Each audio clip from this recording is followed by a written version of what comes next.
most common bottle failures?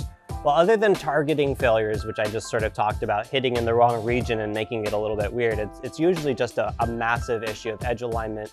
One of the issues that people have, especially with, say, rising cuts, whether it's on a bottle or any sort of obstacle, is that their edge will generally turn from being in line with the cut to being vertical, usually by the time they hit the bottle.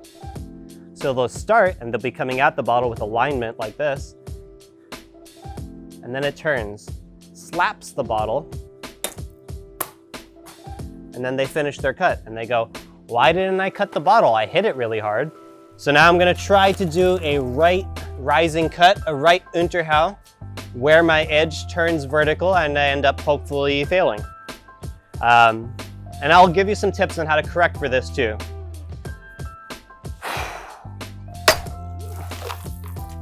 Woo, I cut it. Right? I mean, like, there's pieces.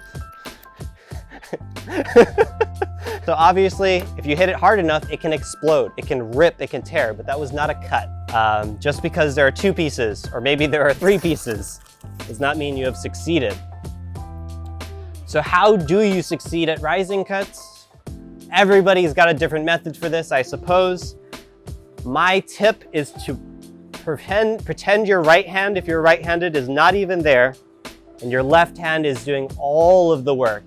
And you want to end with your cross angled in the same way as it was through the entire cut. So even if I have a second hand on there, it's very relaxed. It's just giving me a little bit of a platform to work with. And I'm focused on the structure of this wrist, this arm, and going out to the rotation of my hips, my core, and my body. So I put that other hand on. So there you could see the water fall straight down. Again, your lines should look like sort of a laser beam has cut them into your bottle. You should not see any roughness, any scraggly bits, and any deviation in the shape of the line. So on either side, that's a very common problem.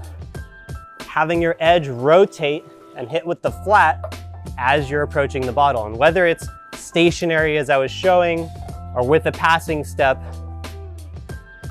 this is very common when you let this right hand come in there and basically uppercut. Relax that hand, let this arm guide your sword where it needs to go.